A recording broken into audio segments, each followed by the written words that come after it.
Welcome, everyone, to our NCAA Social Series. I'm Andy Katz. On this edition of our show, we will discuss civic engagement among student athletes in the college sports community.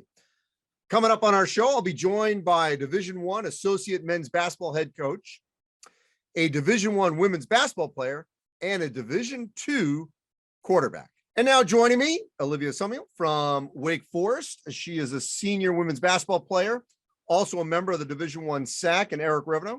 He is the associate head coach at Oregon State.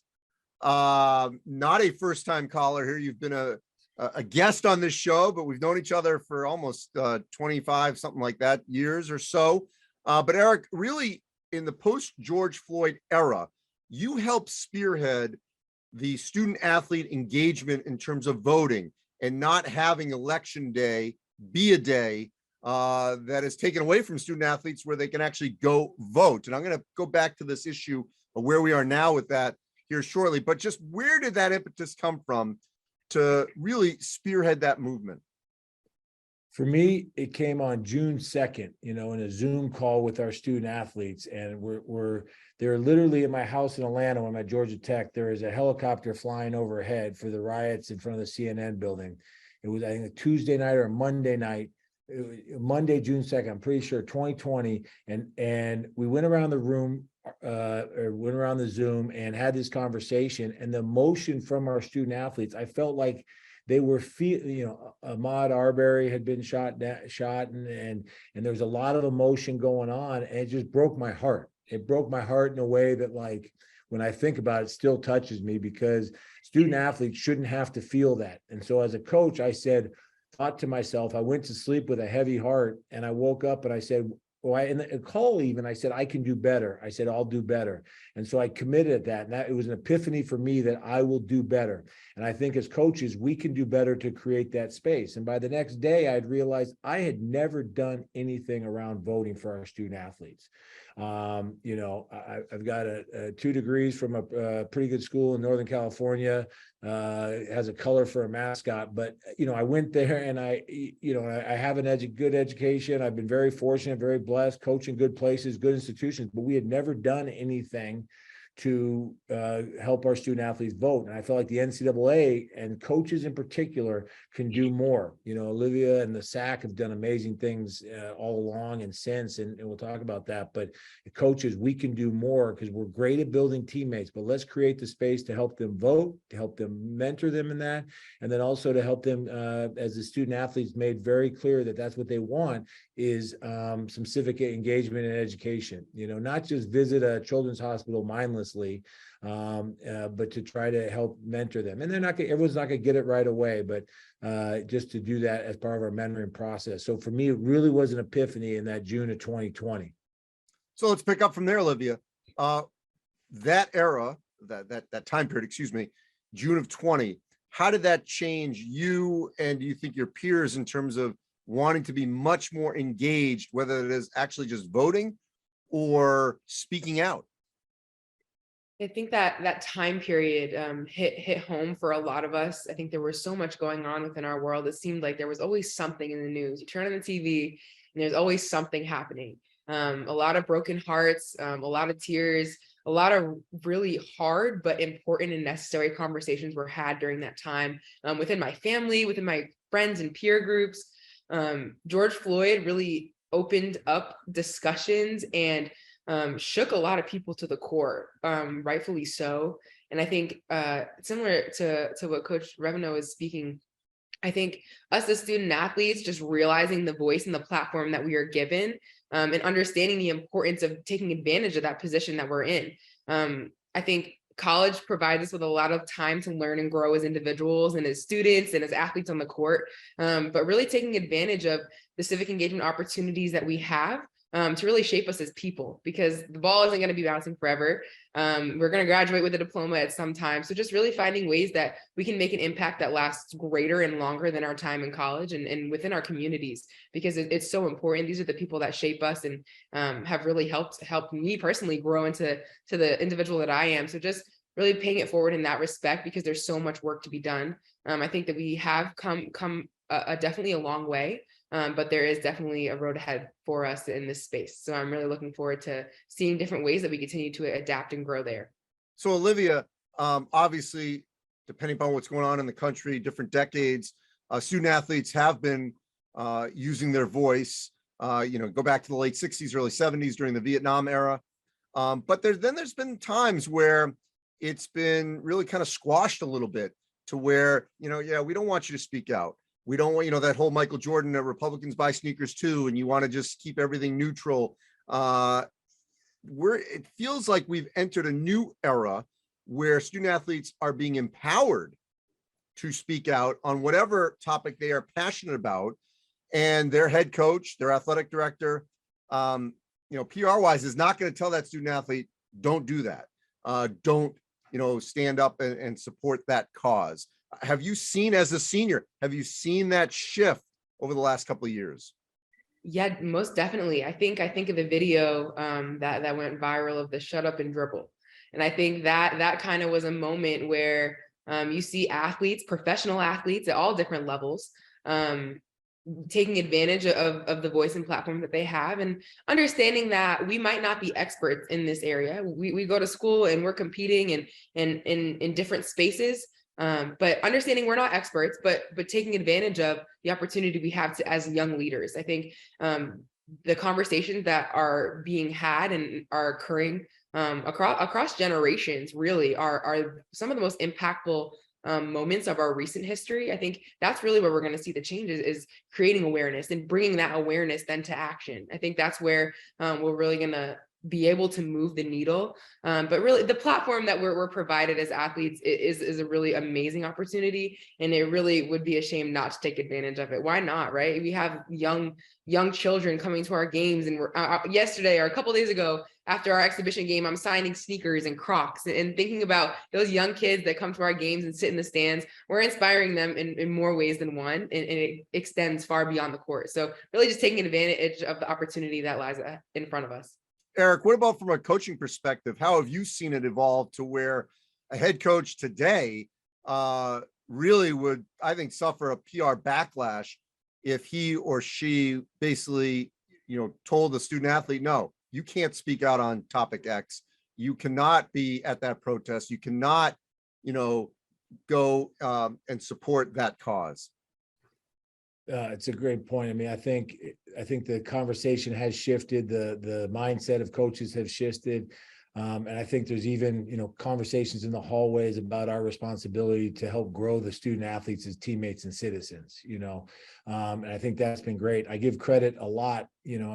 We as a group of coaches, we decided, thought the NCAA should make it a rule. Well, it was Division I SAC, the body that Olivia sits on now, that made it a rule. And they took it further than just a day off for voting. They embraced it and said that they want it to be an opportunity for civic engagement. This year, the NCAA has made it a little more lenient and flexible, and I'm great with that. I think coaches need to embrace that and embrace the spirit of what those Division SAC meetings were like the summer of 2020, where they said, hey, our coaches can do more in terms of helping us engage as student athletes. And so because it's in the rule book, I think, to your point, no one's going to ask to have it removed at this point. And so it's in there. And so I'm very proud of the student athletes and student athletes like Olivia that are making these changes, systemic changes. Now, as coaches, I want us to embrace it. We don't always do that. As the shift in we talk more about realignment and TV licenses and things as that than this stuff. And so I like the fact that the student athletes are holding us accountable with this legislation, and we have to have the opportunity. We're going to have a conversation on Tuesday with our team, watch a video and discuss Title IX, the 50th anniversary of Title IX. And we're going to sort of, if the rule wasn't in place and we didn't have this reminder, would we do it? I'm not letting coaches out of the woods in terms, and giving them the pass. Like, we're coaches. Andy, coach as well as anyone. We got to win games, baby. We gotta compete. Olivia is going to up and down the ACC. Their coaches want to compete, and so just having this reminder that we can have each other's backs and help each other grow as teammates, coaches too, I think is fantastic. Before we get to you, Olivia, I just want to follow up on one thing, Eric, that this wasn't just about student athletes getting out to vote in 2020 or, in the midterms in 22 and beyond. I think about when you decide as an institution to have a game on election day. And as we know, like the Champions Classic got moved off of, it's a headline men's basketball event, got moved off of that date.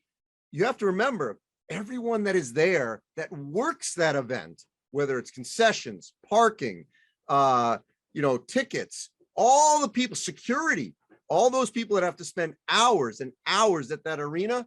What are they not doing? They may not be voting.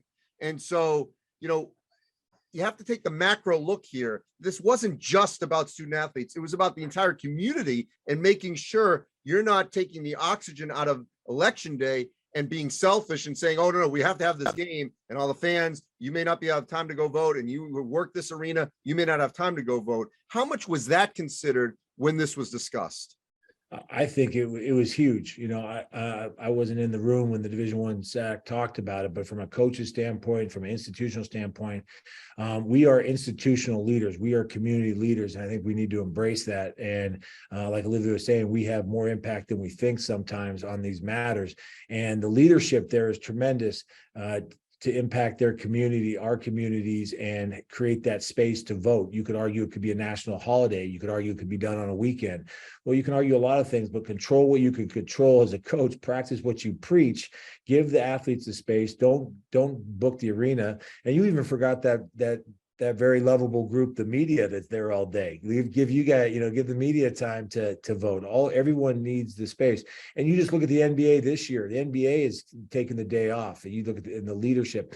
I think college athletics needs to embrace the role. There's 500,000 roughly NCAA athletes, all three divisions, and we need to impact those and mentor those student athletes to be better citizens and better teammates. And we do the teammate part naturally, but the citizen part, but we're also leaders, junior college kids, NAIA, like we can lead, and we got to lead by example. But we're, and I was in that I still am. We got to win. We want to win. We're competitive. Olivia wants to make shots and do her thing and compete with her teammates. But at the same time, I think we can embrace this whole larger role.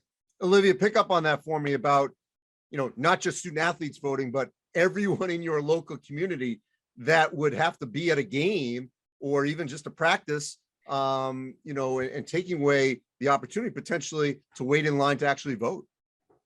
Yeah, I think the most important thing to think about here is I remember when we were talking about the legislation within the SAC group. Now I have to give credit. I wasn't on Division I SAC the year that they put the legislation into place. I came right after. I was right on the cusp there. And so I was engaged in a lot of the conversations of trying to improve the legislation and what now, and dealing with the after effects of what the first year looked like after we had implemented this piece into the legislation.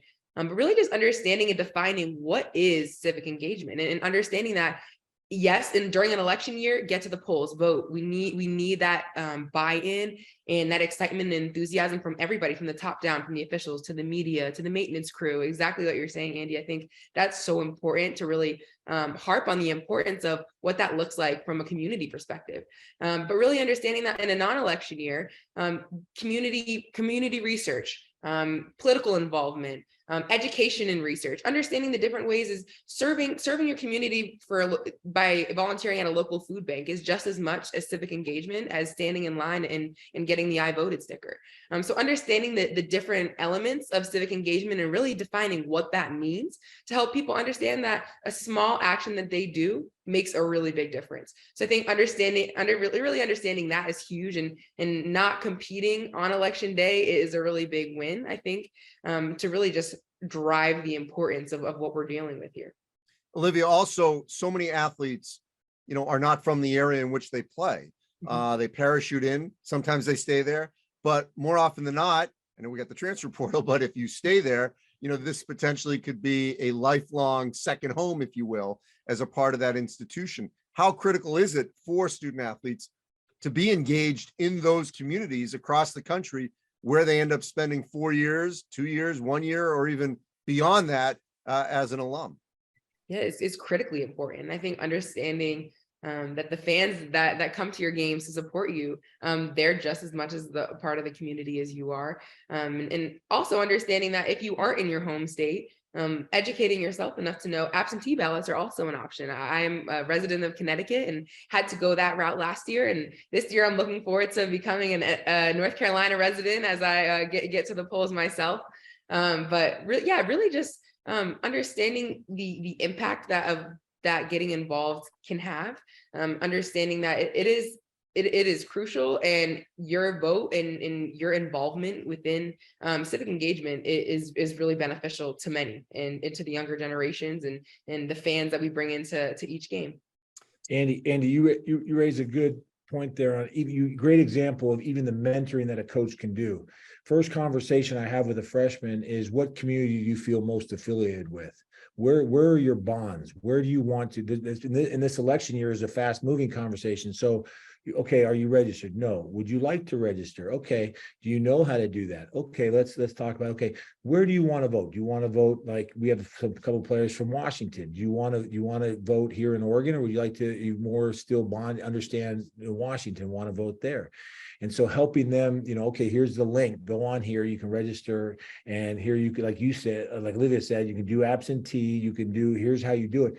No one teaches them this stuff. And Eric, to the point that some states allow you to be a resident quicker than others as a college student. Some you have to have permanent residency, and every state can be different. Right. In your driver's license, if they're passionate about, say someone moved when I was at Georgia Tech, they moved to Atlanta and they want to vote there, and they, okay, well, you gotta, here's the steps you got to go through. And I didn't know any of this stuff when I started. So there wasn't a coach out there that had, less sort of understanding. Me, I wasn't, I'm a meathead, but I wasn't that much of a meathead, but like. How many meatheads at Stanford? Yeah, I'm a dork at heart, but it's complicated. But anyway, so the point being that, like, you have to teach. I got out of my comfort zone and mentor them. And the student athletes, when you have that conversation, you get to know them better. They feel like you care about them because there's nothing in it for me, and I'm helping them learn. I've had student athletes since 2020 that I tried to help register, or that I don't think did and didn't, or they got registered and they didn't.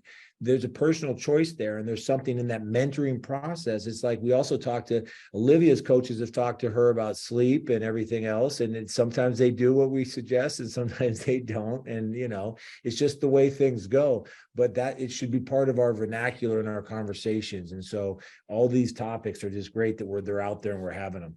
Olivia, I'm curious if it's come up at any point where someone will say to you, I don't know if I'm going to vote. I don't know if it matters. How's that going to really affect me? Local election, state, national. I don't know if I want to do it. Yeah, that conversation happens more often than not, I think, because you see the polarization and how the political climate that we are currently in has turned a lot of people away. And I think, especially within our generation, the access to social media, that impact is very large. You see what you have access to is just as harmful as it is beneficial, right? And we've learned so much from our smartphones and having news right there, access immediately, but also can cause some people to understand, well, what does my single vote do? What impact does that have? Does it even make a difference? And I think once you really break it down and get into the numbers a little bit, every vote does count. And I think with the history of electoral college and how we've seen some elections play out, understandably, you're able to understand how some people might be discouraged and how the weight of the polarization might feel on some individuals, but just encouraging into understanding the fact that it is what we make it to be, right? And as long as we're educating ourselves as best we can, we're having the difficult conversations with our friends and peers and family members. That's something that really challenged me in the beginning, and during the year of 2020, having to sit down across the table from some family members and really have some hard and difficult, intense conversations. But without those conversations, change isn't going to happen. So just understanding, really harping on that point and knowing that your voice does matter, just make it be heard. And as long as you're educating yourself and those around you, the difference will be made. And the biggest change those are great points. And the biggest change, just from where I come from, is 18 to 24-year-olds, since I was born in 1966, 18 to 24-year-old voter, actually 29 is how they track it, but 18 to 29 voter participation has declined since I was born in 66. Last couple of years have been an uptick. My goal is for the next 20 years, as coaches and educators, we need to have that, and that's weakened our democracy, and to like every vote matters. And it's more, I look at it very individualistically, like trying to teach these student athletes to have agency for their future, to have control. If you want to, we teach them financial literacy and all these skill sets that help them have a brighter future. Connecting with your community, how to be a citizen, helps them create a better, brighter future for themselves. And they can define what a brighter future is. And I'll tell you what, some of those conversations, talk about hard conversations, have someone pull up their ballot and talk about which sheriff to vote for, which judge to vote for. Those are some hard things. I'm a basketball coach, and those are, but having those conversations, getting them thinking along that line is invaluable. But Eric, how often have you had someone push back at you with the assumption that this is a partisan push versus a civic engagement push of just being a citizen, regardless of which way you're going to vote? I haven't had student athletes push back. I've had administrators. I've had, it just doesn't, but I'm really. What do they say? What do the administrators say?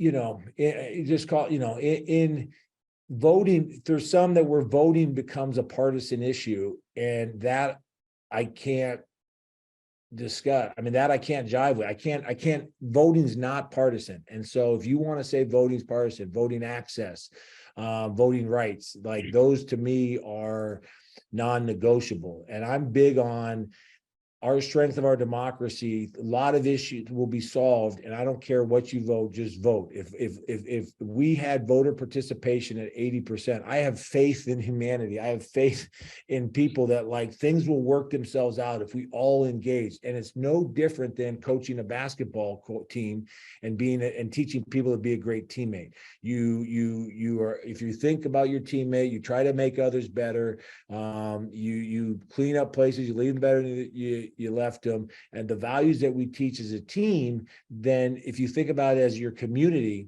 however you define your community, things will work themselves out. But you got to get out, you got to participate, you got to show up to be a citizen, you got to show up, and voting is like the most fundamental thing you can do to show up. And one of the things that is interesting is the audience here, I think coaches have done a disservice to SAC over the years by not promoting it and amplifying it and helping student athletes understand or helping your teams understand the power of SAC. And SAC since 2020 has had tremendous power, to your point, Andy. And I think as coaches listening, we need to create space for our team to talk about SAC issues and to get those voice. And SAC across the country, they're giving away free pizza and doing things to get people there and stuff. But I'll tell you what, if you want to make a change right now on a college campus, have every student athlete show up at a SAC meeting, and your administrators will listen. To your point, Andy, you don't get pushback on students. If students show up for something, the administrators right now, they do have a voice right now, so. Well, yeah, that's so true, Olivia, that's what's changed over the last couple of years is not only they have a voice, but administrators are actually listening to student athletes, because if they don't, things are going to change, without them having any say in it. In your last, year or so, what have you seen on the ground in SAC in terms of having that voice and involvement?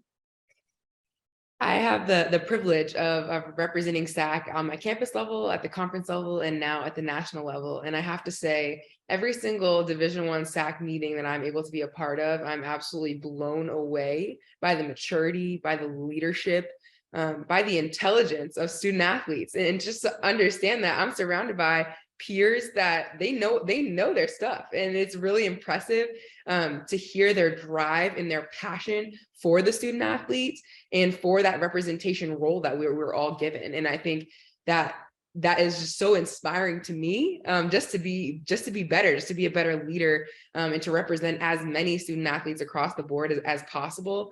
The conversations that we have are extremely robust, and it can get heated in there sometimes, but their student athletes within that committee are fearless, and they're not afraid to challenge the status quo, to push the envelope, and to have those difficult conversations. And sometimes when you're in a room, I also have a role on the women's basketball oversight committee. And sometimes when you're in the room on these standing committee meetings, it can be intimidating. You're the only student athlete that's there. You're surrounded by senior administrators, athletic directors, all different individuals that have earned their right to be there and have had many years of experience in this position. And so sometimes it can be a little bit intimidating. I know I hear from my SAC peers that sit in the council meetings and the board of director meetings, and it is really inspiring, again, just to hear their courage and their ability to speak up and speak for student athlete and the student athlete experience. I think it's crucial that we do, because of the many moving pieces of college athletics today. The landscape is completely changing. It's different, and it's changing every single day, right? You see different things in the news, different headlines, transfer portal, transformation committee, the NCAA adopting a new constitution. There's so many moving parts, conference realignment. So there's so many conversations to be had. But really an amazing job and really awesome opportunity to be a part of. And to Coach Reveno's point, I think that's awesome. I think we do need more head coach buy-in and more coaches buy-in, just to understand the power of student athlete voice, because I wasn't even aware. I would say I've been on Division I SAC for 1.5 years, coming up on 2 years now. And every day I'm still shocked and inspired and really grateful to be in a room of really inspiring leaders. I'm just going to use 24 as a benchmark, not just on election, but in 2 years' time. So November of 24, where do you hope we are on this topic? Eric, and then Olivia, I want you to have the final word. I hope we're at, I hate to put a number, I hope we're at 75% voter participation among college athletes. And I hope that every coach makes a heartfelt effort to engage your student athlete in a civic engagement activity once every quarter or semester, 3 a year, and go to allvotenoplay.org for some suggestions and voting stuff. But just those two things, we just could keep engaging our student athletes in those two ways. I think that's a powerful foundation for our country and for those student athletes that we're doing. I completely second those goals. I think having those measurable goals are going to be really important to see if we can attain that, and to hold ourselves accountable and to hold our peers accountable. I think if we're still having this conversation in 2 years, then I think we're successful. I think it's going to be keeping it alive, keeping it as utmost importance as possible, and really just continuing to work within our communities, within our campuses, within our conferences, and within the NCAA to ensure that student athletes are provided the resources, they're provided the access, they're provided the education to really make a difference and make meaningful impact in all of those areas. Well, you come back, it'll be like our 300th episode of the social series. So we'll still be going strong in November of 24. Eric and Olivia, I appreciate everything that you guys are doing, and thanks for your time. Thank you. Fun talking to you. Yes, thank you for having us. And now joining me, Wiley Cain. He is the chair of the Division II SAC. He is currently a senior quarterback for Kentucky Wesleyan, also track athlete. And got to share, you are a double major, if I'm not mistaken, or major minor. You got chemistry, business, majoring in biology. So you're very busy. And taking some very difficult classes during the course of your career, and a past guest. You put that on your resume here in the social series, back when we talked about the National Student Athlete Day. So in terms of engagement, student athlete engagement, certainly at the Division II level, where are we over the last, 6 to 8 months since we last talked to you on this topic, and really maybe even the last year? Where are we in terms of student athlete engagement? I think that one of the pillars of Division II, first of all, is that community engagement aspect, just because of the fact that Division II, we are a smaller scale than, say, a Division I institution. I know that there are some schools within Division II who would maybe beg to differ, but a lot of Division II schools are in small towns, and we are supported mostly by the communities with which we're in. So Division II has always had community service be something that is one of the biggest aspects of who we are, because we want to go out and support the people who are supporting us. I mean, I can speak personally, to just little town of Owensboro, Kentucky, right? There's some people who are listening probably don't even know where that is, but to us, those are our biggest supporters. Those are the people who come in and watch us on Saturdays for me or whenever we're playing a game. And so, we want to go and we want to be in that community. We want to be with them. We want to affect a positive change, not just because they come to watch our games, but because we feel like, we owe it to those people around us to leave it better than we found it. We want to come to Kentucky Wesleyan College's campus and maybe leave Owensboro a little bit better of a place than when we got here. Well, that's a great point, because so often, you've got college students who obviously can parachute in, who might not be from that community, from that state, and could be passionate about certain topics, across an entire spectrum, and then maybe leave and don't really have their hands within that said community. So with that being said, how critical is it for student athletes where they're going to spend potentially 4 years of their life, where they may have a connection to that community for the rest of their lives, to be engaged? I think you hit on it right there, because when you come to a Division II institution, or when you come to a smaller institution, right, you are part of that institution for the rest of your life. It's something interesting. Last night, right before recording of this podcast, our coach was talking about it, because our senior day is coming up very soon. I'm getting ready to walk across for the last time as a football player, but he said, when you graduate, when you leave, never refer to it as you guys. Never call the team that comes after you guys. Call it we. Call the college, right? Kentucky Wesleyan College for me will always be we. It'll never be just the people who are there at the time. And I think that that's the case in so many of our institutions across the country. And I think that's something that student athletes can really get involved in and can really submerge themselves in, is the fact that it is always going to be we. Like it or not, wherever you go to college, you've chosen to put a great deal of your time and investment there. So when you want to invest back into the community, you're always going to be coming back to where you went to college. You're always going to be looking to see, how is my college doing? How are the people who I was with doing? How are my friends' kids doing? So on and so forth. A good friend of mine, his dad came here, right? So you're always going to be ingrained in the college that you went to. So affecting it positively is paramount, because you want it to be better for those people who come after you than it was when you got here. So when you are passionate about something, and you can go into your college community, you can go into the community at large in the area where you are, and you can do something positive, and you can make something positive out of your short amount of time that you have here, it's going to make it better, not only for people that you care about, people who come after you, but the people who live there every single day and call the place where you went to college home. Look, it may be simplistic, somewhat naive, but college locker rooms usually tend to be diverse places where mostly people get along. And for whatever reason, that doesn't always translate, to the outside world.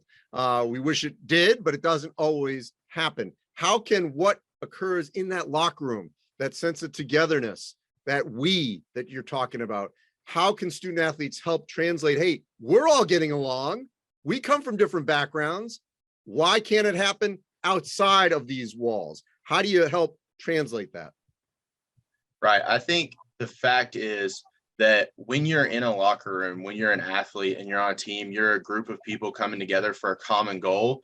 And you have to both A, respect the skill and ability of another person, and B, put a great amount of faith in that person. I talk about football all the time. Football, in my opinion, is the greatest team sport, because if all 11 guys aren't doing what they have to do at a certain time, you're not going to succeed. And it doesn't matter if the guy to my left came from a big city and a different socioeconomic status, and maybe his skin color is different than mine or whatever. That doesn't matter. It matters that he picks up the guy to the left that's coming to rush, so I don't get sacked, so I can throw the ball to somebody else who came from a different town than I came from, and they can run to the end zone, and then we can all celebrate together, right? So I think that that's something beautiful about sports, is there's this mutual respect and there's this bond that is built between you are trusting that other person with your livelihood. A lot of us are paying for college this way. So football is my livelihood. It pays for a great chunk of my school. It's the livelihood of a lot of people who are in that locker room with me. So each of us trust each other with our livelihood. And that's a huge trust to give to another person. And I think that to translate that outside of a locker room, we have to stop looking at the differences of another person, and we have to start trusting their abilities and who they are. When you look past the very minute differences that separate us, you find that there are so many more things that are alike than we have that are different. And then you can build a trust and a respect for a person. And that'll get us past some of this, I think, in my opinion, at least in the world that I've seen, some of this butting heads over all these little things when we should be joining together toward a common goal. I don't know, like scoring touchdowns. I'll tell you, great stump speech. I'm supporting you. I believe tremendous, Wiley. I wish more people thought like you. Hey, one last thing before I let you go here. As the chair of SAC, just overall, the fact that you chose to be involved in SAC and, now have taken on obviously a leadership position, what has it meant to you to ascend to that, to be a leader in Division II at SAC? It's been one of the greatest experiences of my entire life. And I say that not only because I've gotten to do cool things like, I flew to the West Coast for the first time in my life. I got to go to Los Angeles, California. That was really cool. I got to do some cool things like that. Why it is the best thing I've ever done is because I'm representing people who are like me, and I'm hopefully positively impacting their life for a long time. I keep talking about leaving things better than the way you found them. For me, the Student-Athlete Advisory Committee is a way that I can leave college athletics better than I came in. And so maybe, right, my younger brother, he's getting recruited to go to college right now. Maybe college athletics is better for my younger brother. Maybe it's better for my teammates, those freshmen that just came in, and there's a 3-year age gap between us, but I still consider my brothers. They're going to be here for a while, and they are going to be in the college athletics or in the college athletics that I helped shape, right? So that is what Division II SAC has meant to be, and that's what the SAC in general has meant to me, is just an ability to make something that is a little bit better for people that I care about and for people who are just like me, student athletes who are trying to make their way through college and get on into their life after the game. Wiley, I appreciate it. Best of luck here toward the end of your season, and I have a good feeling we're going to talk again soon. Thank you. Thank you. And thanks again to Wiley, Olivia, and Eric for joining us here on our NCAA social series. As always, you can go to ncaa.org/social series, where all our social series are archived. Thanks for watching, everyone.